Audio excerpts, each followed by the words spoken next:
He is the king for the town. The king has dealt with 3 questions. What is the right time to begin something? Which people should he listen to? What is the most thing him to do? But he don't know what is the answer. The king called the wise minister to answer his question. He thought they were brilliant to answer his question. The king told the first question.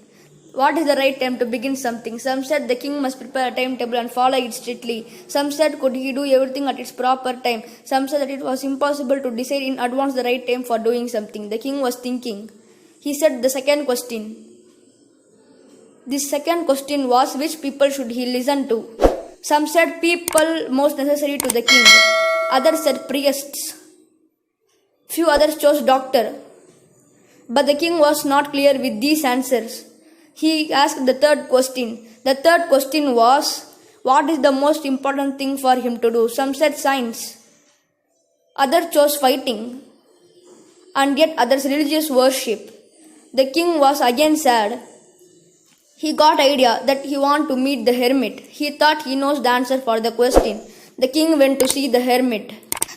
On the time hermit was digging ground, digging. Hermit got tired. King asked the hermit, shall I dig the ground? Hermit told, sure. On digging, the king asked the 3 questions to hermit, but the hermit was silent. The king turned round and saw a bearded man. The man has a wound in stomach. The king and the hermit removed the man's clothing and found a large wound in stomach. The king washed and covered with his handkerchief. But the blood is flowing. The blood won't stop. The king stayed night in hermit's hut. And after the day, the wounded man went to his home. The king begged for the answer to hermit. When you help the wounded man, that is the answer for your first question. When he listened to the wounded person, that is the answer for second question. When you help the wounded person, that is the answer for third question.